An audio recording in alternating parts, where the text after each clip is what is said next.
Sa tingin ko, dapat talaga wala. Kasi parehas naman silang binoto ng taong bayan eh.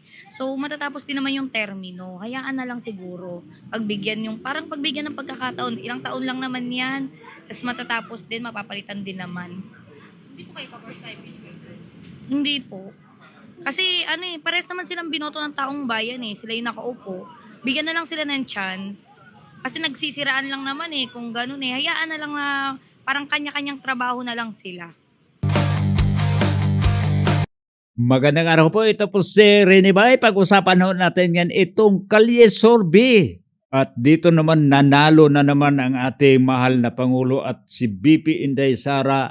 Sa survey na to, si Inday BP Sara ay mas mababa ang kanyang rating kumparar kay Bongbong Marcos. Mataas ang rating ni Bongbong Marcos. Dito po tunghayan po natin dito mga kababayan, dito sa Kalye Sorbi at pakinggan natin ang bawat isa sa kanila kung ano ang kanilang mga komento at mga saloobin at ano ang kanilang mga personal na komento at ang kanilang personal na naintindihan base sa isyu ng ating lipunan. Yan, palakpakan nun natin.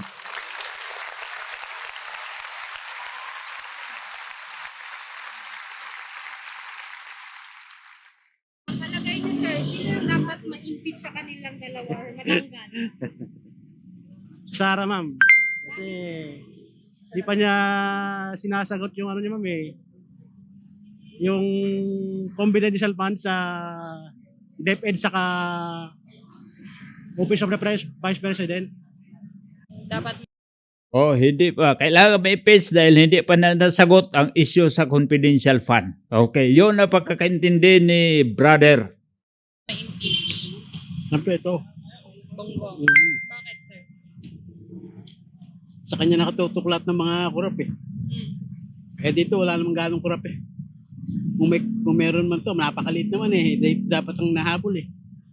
Kasi nandito yung pinaka-main eh.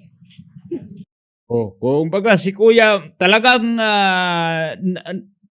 natumbok niya kunti. Kunti lang natumbok, kunti natumbok. Irrespeto pa rin ang parehas nilang mga saloobin. Ang parehas nilang komento at opinion. Irrespeto natin mga kababayan. Palakpakan ho natin si Kuya at itong Kuya kanina. Yan, tuloy ho. Tama na. May kilala sa Balete. Eh, mga pinsan eh. Tapos mga kaalyado. Eh, sino paniniwalaan mo? Hindi mo nung pwede. Siyempre, siyang pinaka-higher eh. Huling pirma, kumbaga eh. Oh, di ba? Ang galing mo Kuya, galing mo, galing. Palakpakan, palakpakan. Talagang hindi naman sinasabi ho natin dito. Kumbaga yung sinasabi ni Kuya, align lang si iniisip ko. Hindi ko naman sinasabing kinampihan ko si VP Sara. Ang dito lang sa issue lang mga kababayan. Sino pang mas mataas sa kanya? Wala na. Eh, parang doon na rin tayo yung nakasandal. Siyempre, Tama, tama, tama, tama. si Marcos, kitang-kita naman eh.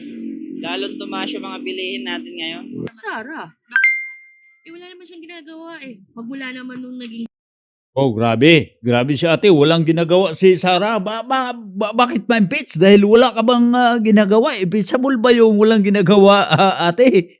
Manang or sister? Yung mga hindi wala kang ginagawa. Hindi yung impeachable mga kababayan na. Ang impeachable offense, yung may kasalanan, yung may ninakaw pa ka. Pero yung wala kang ginagawa, wala kang ginagawa dyan. Wala kang kasalanan, di ba? Sige, tuloy ho ate, tuloy. Dito mga kababayan, respeto natin kay parehas natin. Sila din mga Pilipino, parehas natin ordinaryong mamamayan, parehas sa atin, araw-araw din silang nagsusumikap para maipanustos sa kanilang pang-araw-araw na pangangailangan. Yan. Palakpakan ho natin si ate. Yan, tuloy. Department of Education siya wala siyang gawa. Diba? At least, O biro mo, ay sinasabi yung nasa DepEd Secretary, wala siyang ginagawa, kaya impeachable. Kailangan ma-impeach si Sara dahil walang ginagawa nung siya ay DepEd Secretary. Palakpakan!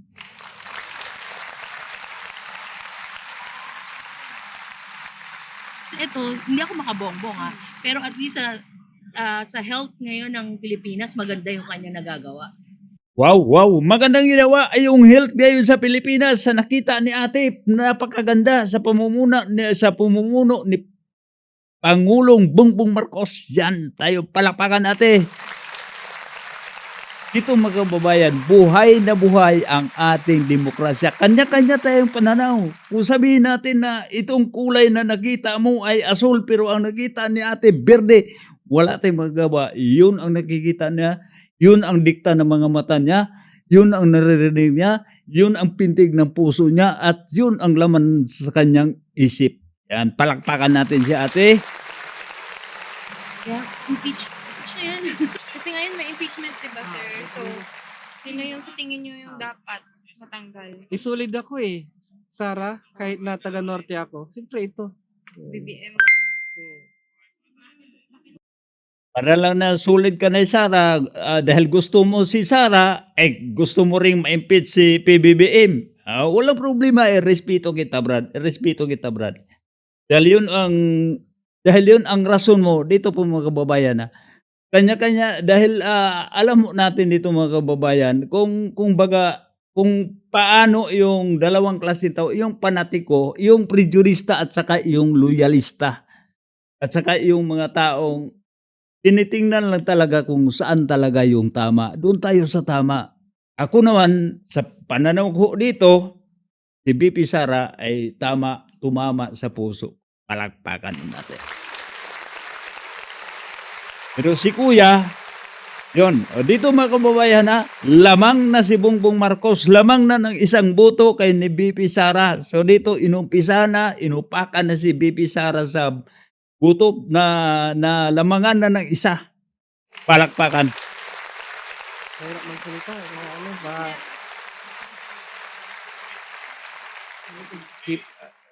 Alam niya rin sagot niya sa tanong niya eh. Nakikita naman natin. Wala lang akong malita. Pero marami malita dyan. Titinda, di ba? Kuya, bakit nasali yung malita? Baka updated ka sa updated ka sa mga isyo. Bakit nasali yung malita? Kuya, Brad, wag yung malisyoso, yung lang, tinitingnan lang natin yung saan yung ebidensya patungo, doon tayo. Okay, 3-2 in favor of Bongbong Marcos. Palakpakan. Ayun lang. Ay, ibig ko sabihin. Tapos, 1 million lang yung inaano sa kanya. Bakit hindi hanapin yung billions na malita? Siya. BBM. Oo. Ay, sa nangyayari sa atin, tingnan mo, lahat tumataas. Hindi lang bigas ang tumaas, pati gas na. Alam mo dito mga kababayan, hindi naman natin sabihin natin dito na nang dahil kay Marcos nagmahalan lahat. Natapat lang siguro na si Marcos diyan ang nagsitaasan lahat. Kumbaga yung ekonomiya natin hindi niya masyadong na-handle. Pero hindi naman siya yun ang dahilan. Hindi ko man ibig sabihin na dinipinsahan ko silang siya dito para lang malaman nating lahat na hindi naman talaga kontrolado lahat na bagay. Porket ikaw ay Pangulo, hindi may kontrolado ang lahat na bagay pero ang pangit naman pag hindi mo sinubukan. Sabihin mo, wala kong control dyan. Dahil alam mo na napakahirap pero hindi mo sinubukan. Yan ang mali. Pero dito naman sa pananaw ni sister, ni ate or ni auntie, irespeto natin. Kaya nga sinasabi ko kanina, irespeto natin kung anong mga saloobin, anong komento, anong opinion sa bawat isa. Yan palakpakan natin. At dito naman, the score is 4-2 in favor of Pangulong Marcos. Hindi niya mapigilan ang pagtaas. Dapat may kapangyarihan nga siya na ibaba yung presyo eh. Wala eh. Ano ko, si Sara Duterte. Dahil ang dami na po ninakaw. Katulad po, una na si sino ko yun? Yung mga kawanan po na plato, wala naman po ganung kawanan. Yun po. Si ate nakikinig lang sa mga balita at saka yung mga piatos lang, marami daw ninakaw. Okay ate, respeto natin yung mga pananaw mo sa buhay. At saka ate, konti, tiis-tiis lang tayo muna. Aabot tayo dyan na ma-impeach. Sino kayo ma-impeach dito sa dalawa? Dito mga kababayan na nakalamang pa rin ang isa, si Bongbong Marcos. The score is 4-3 in favor of Marcos. Palakpakan. Si Bangag. Ha? Yun nga, kasi bangag siya eh. Saka hindi siya karapat kapat na maging presidente. Wala siyang pakialam sa mga komunidad. Ito naman kay Kuya, porkit bangag, yun ang naririnig niya ng mga hindi masyado na basta kay Kuya gusto lang ma-impeach dahil hindi daw karapat dapat maging presidente at bangag. Sabi naman si Kuya, napaka-harsh naman, napaka-harsh. Oo, ayaw ko yan. Ayaw ko yung patakaran niya. Mula sa Grabe talaga, ayaw na ayaw talaga. 6-3 in favor of Pangulong Marcos. Lamang na ng 3 kay BP Sara si Marcos. So napakataas ngayon ang rating ni ang rating dito ni Marcos laban kay BP Sara patungkol dito sa impeachment. So palakpakan. kung pinanganak ako yan, Marcos, ayaw ko. Ayaw ko yan, basta ayaw ko. Alam na ninyo. Huwag na maraming tanong, ayaw ko yan. Basta ayaw ko yan. Yung balik si Duterte. Huwag na pilitin si Kuya, huwag na pilitin mo si Manong, magagalit doon. Basta ayaw niya talaga. Bakit? Alis na kayo dyan. Tapos na, basta ayaw niya. Gusto niya si Marcos ma-impeach. Basta ayaw niya, gusto niya Duterte ibabalik. Palakpakan. The score is 6-3 in favor of Pangulong Marcos. DP Sara, 50%. Lower ang rating.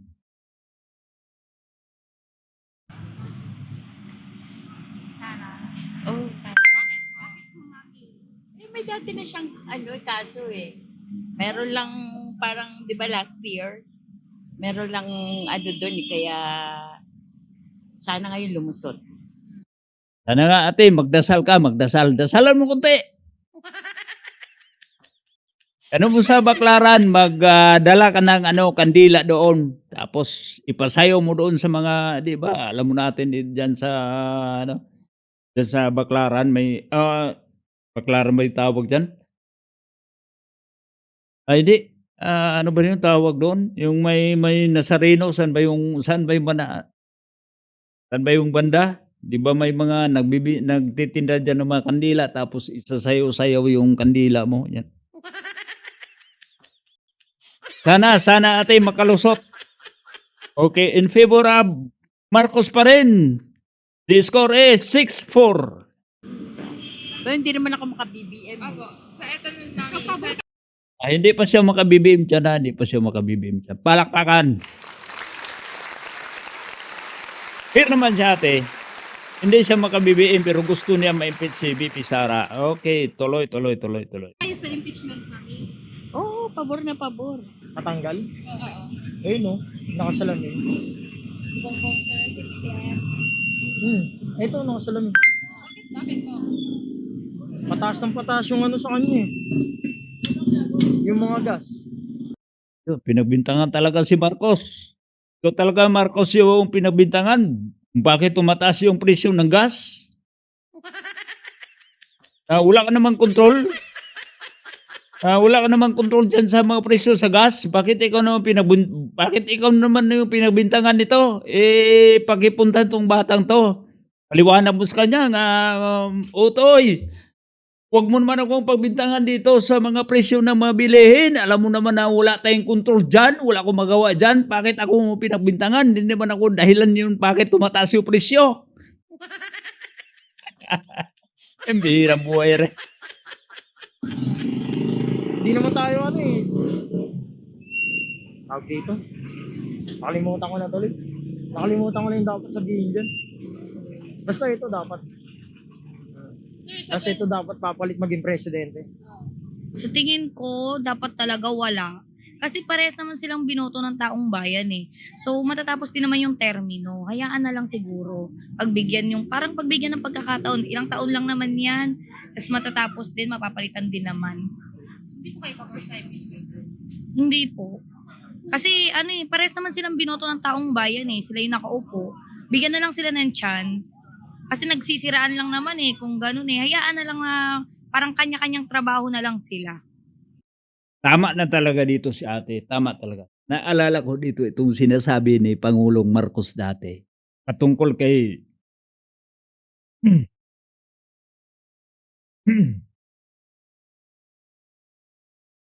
patungkol kay BP Leni dati, 'di ba? Si BP Leni dati, parang may plano na ipa-impeach dahil sinisiraan daw yung Pilipinas doon sa ibang bansa. Pero anong sabi ni Pangulong Duterte dati? Wag. Guys, stop it. Don't. Dahil binuto na yun ng mga taong bayan. Tama sa ate, palakpakan sa ate. Ito nga,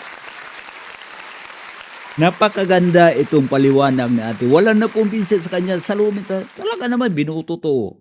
Total, matatapos naman. Bakit hindi na lang hintayin? Pero alam mo ate, yung mga mambabatas dito na atatatat, hindi naman makapaghintay na matapos ang mga termino. Gustong tapusin talaga nila si BP Sara.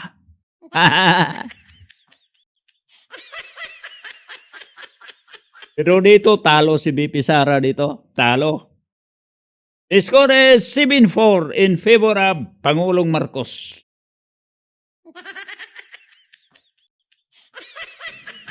Sa tingin niyo po, sir, sino po yung dapat mag-impeach sa kanilang dalawa or matanggal?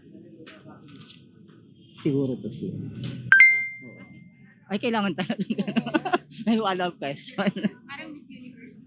Kasi parang wala naman yung pinagbagang Pilipinas, mas lalong di ba, tumaas yung presyo ng mga bilihin at saka yung ang dami pa rin naghihirap. Sa maraming walang trabaho.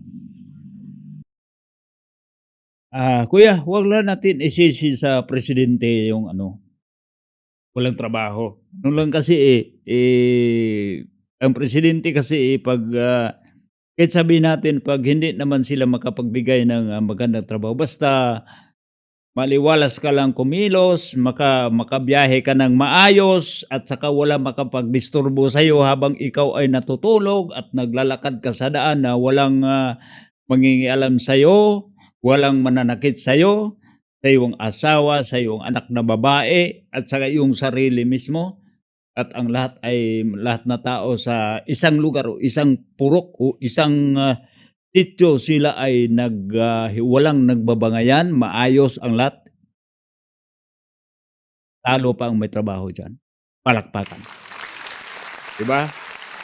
Ang masayang buhay ay mas malamang kaysa malaki yung sahod mo sa pagtatrabaho at magulo naman yung buhay mo. Ako po, walang silbi yun, diba mga babayan? Pero mas maganda pa rin yung may trabaho. Dahil may pambili tayo ng pagkain, may pantustos tayo sa pangangailangan sa ating pamilya. Yung pinapaaral natin mga anak yung sa kolehiyo, may ibang mga sideline dyan, pinapaaral ng dressmaking at saka manicuring. Sige kuya, tuloy. Okay. In favor of Pangulong Marcos, 8-4. Saka yun. Tsaka kami mga vendor, sana bigyan din ng puwang dito sa kasi nagtatrabaho kami ng Marakal. Puro mga yung mga pulis lagi kami pinapaayos dito. Tama naman. Dito kasi mga kababayan itong mga nagtitinda, sabihin naman natin sila na nakakadisturbo sila sa daanan kaya sila hinuhuli. Pero pagbigyan sana sila ng isang lugar na talagang maayos ang nila, susunod to. Para kumbaga dyan, wala na kapisto dyan. Aalis kayo dyan, pero wala wala kang paglalagyan sa kanila, talagang ano, hanap buhay yun eh. Para kang laro na lang ka sa buhay. Makipagpatintiro ka na lang sa buhay kaysa parehas lang, wala kang gagawin. Eh, saan ka kukuha ng pera? Magnakaw ka, huliin ka ng pulis. Ngayon magtitinda ka, sabihin mo illegal, eh, hindi ka nagnanakaw. Pag halimbawa may magkoleksyon sa kanila na ito, magbabayad kayo ng arkabala. Eh talagang magbabayad ng mga tao to, wala lang silang mapaglagyan. Pero pag pagtuunan ng pansin ng ating gobyerno at sila ay ilagay sa isang pwesto at doon sila ay mapayapang magtitinda, may kanya-kanya silang pwesto. Anak ko po, napakasarap ang buhay nito. Palakpakan. Pero ito ang hinaing niya. Kaya gusto lang niya na ma-impeach si Pangulong Marcos. Then yun ang nakikita niya sa sarili, yun ang nakikita sa kanyang paligid na medyo nahirapan sila. Kaya nga gusto niyang ma-impeach si Bongbong Marcos. Which is, marangal naman yung ginagawa namin. So, kailangan lang ng sa mga vendor, kumbaga, para, marangal naman yung ginagawa namin para sa pamilya namin. So, nagtatrabaho kami ng patas, which is mga pulis, pinapaalis kami dito lagi. So, yun lang, para sa pamilya namin, para mabuhay. Hindi para makipagkompetensya. Kasi ano ito, mabibihin. Kasi hindi may siyang magpatakbo sa Pilipinas eh. Parang nagkakagulo-gulo na ngayon. Kaya yun ang reaction ko para sa kanya. Ay, ito. May punto naman si ate. May punto na. Yun naman ang nakikita nila. Eh, alam mo natin mga kababayan, kahit hindi ako Pangulo, bilang isang ama, kung ang sa isang pamilya kay hindi ka masyadong matapang sa iyong pagiging ama at mahina ka, at saka alam mo po mga kababayan, diyan ma-appreciate yung pagiging mong ama na sa panahon sa kanilang pangangailangan, ikaw ay kanilang malalapitan at lagi mong hinanapan ng paraan kahit naman sa anong dahilan at kahit anong pamamaraan, basta matustusan mo lang yung pamilya. Doon lang sa mga mabubuting bagay, hindi lang idadaan natin sa mga illegal. Yan ma-appreciate ang inyong pamilya. Kaya yung nanonood ngayon, subukan nyo yung kayo ay magulang o kayo ay mga anak ngayon, tapos yung mga magulang nyo hindi kayo pinakailaman, pinabayaan kayo, may mga problema kayo, sabihin niya, bahala kayo maghanap niyong paraan. Pero pag ang ama nyo ay, sige iho, sige iha, ako nang bahala sa'yo, tutukan mo lang yung pag-aaral mo, ako nang bahala pang bayan, maghanap ako ng paraan. Huwag mo lang isipin yung pambayad, ako na bahala yun. Isipin mo lang yung pag-aaral mo. Yan, pagdating ng panahon talaga yung anak mo, makita na talagang ipagmalaki ka na itong papa ko, kahit hindi mo ito nabibigay lahat na bagay na gusto mo, pero yung mga importanteng mga pangangailangan mo ay nabibigay nila, natustusan nila at nakikita mo na hirap sila, pero habang ginagawa nila, nahirap-hirap sila, masayang-masaya sila para magampanan ang kanilang tungkulin para maitawid kayo sa inyong mga pangangailangan. Ako po, napakagandang bagay yun. Yun ang gusto nitong mga tao nito. Itong mga ordinaryong tao na katulad natin. Dito, yun ang gusto nilang mararamdaman dito sa ating Pangulo na yun sana ang ginagawa niya. Pero ito, talo na naman. The score is 9-4 in favor of Pangulong Marcos. Kasi kung yun biglang nagbitiw sa DepEd. Bigla siya nag-resign. Nang walang dahilan.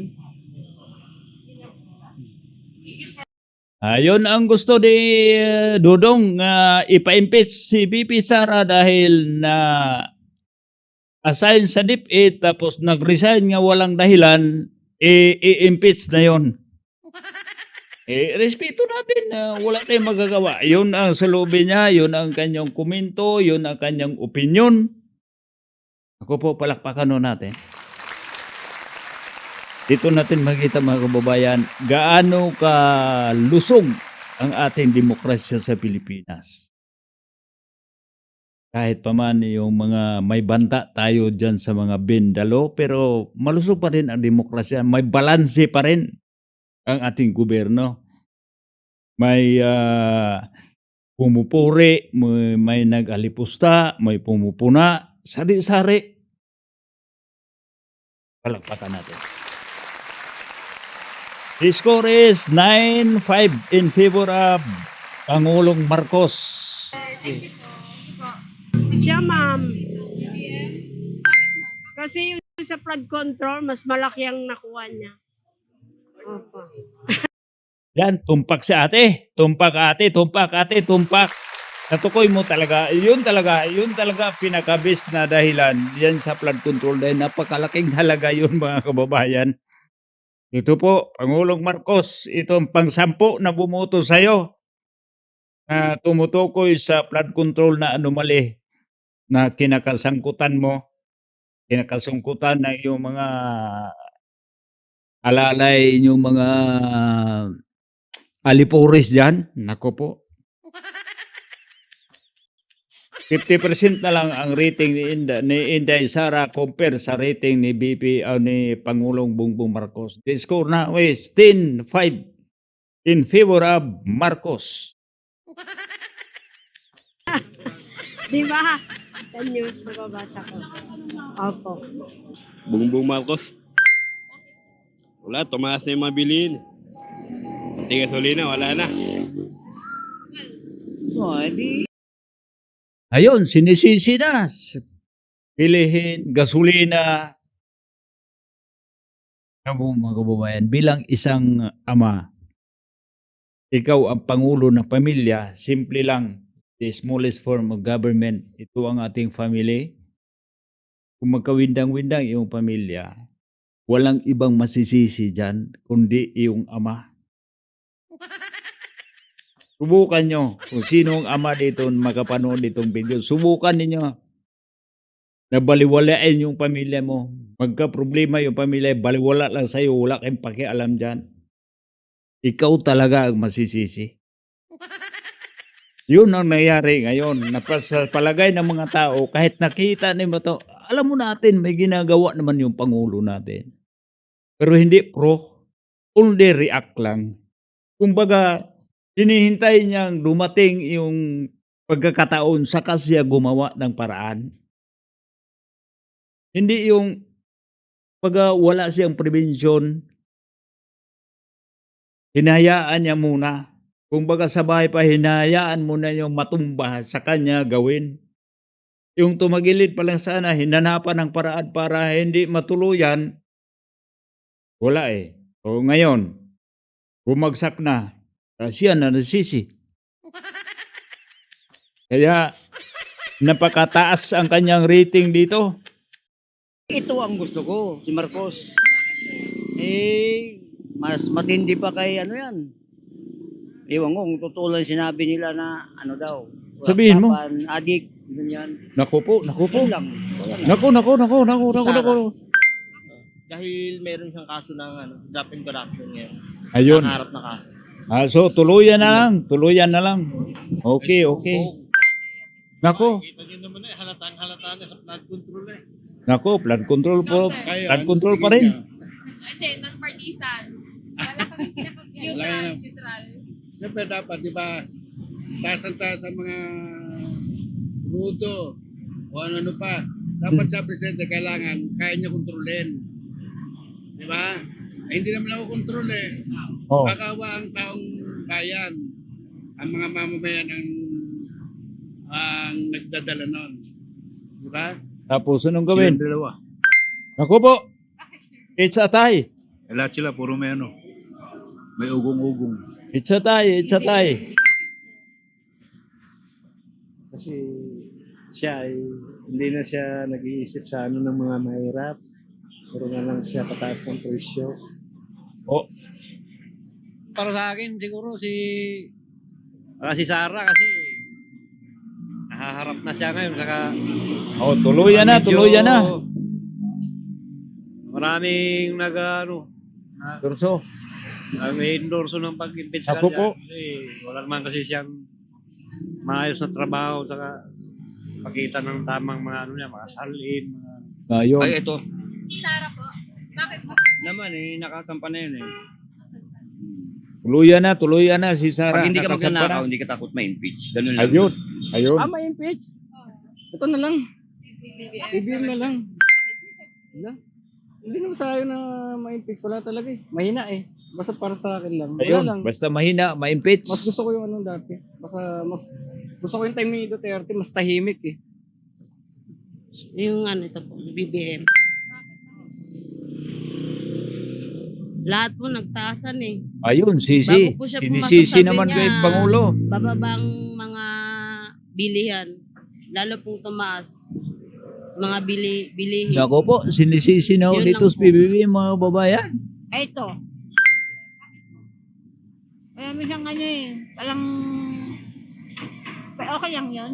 Okay lang magsalita. Sige, sabihin mo, te. Pero bang mas pabor sa ano sa mas saka maraming mga anomalya. Oh, marami anomalya si BP Sara, kaya i-impeach. Kasi yung patakaran niya, pangit. Pangit, dahil pangit ang patakaran, impeach si Marcos. Si BBM. Si BBM naman. Mahina po. Mahina, dahil mahina. Si Bongbong Marcos. Naku po, Kasi hindi tama yung ginagawa niya. na hindi pa rin tama. Si Bumbong. Nako. Wala naman siya nagagawa sa bayan natin eh. O biro mo, wala pa, basta wala kang ginagawa sa bayan, dapat ka impeach. Parang si BP Sara kanina dahil walang ginawa. Na nag-resign sa DepEd, walang ginawa, dapat i-impeach. O dito po mga kababayan, ito po ang mga suluubin ng ating mga kababayan, ng mga simpleng mga tao na araw-araw nasa tindahan, nasa karsada, sila ang nakakaranas kung ano talaga yung totoong buhay bilang isang ordinaryong Pilipino. At hanggang dito lang po mga kababayan, salamat po sa ating panonood at dito po tunghayan nun natin, makikita po natin dito, kumbaga pag-isipan po natin dito kung wala namang ibang tutulong talaga sa atin kundi tayo-tayo lang mga Pilipino ang magtutulungan kaya sa susunod na mga eleksyon sa 2028 itong Pangulo natin si Inday BP Sara. Salamat sa ating lahat.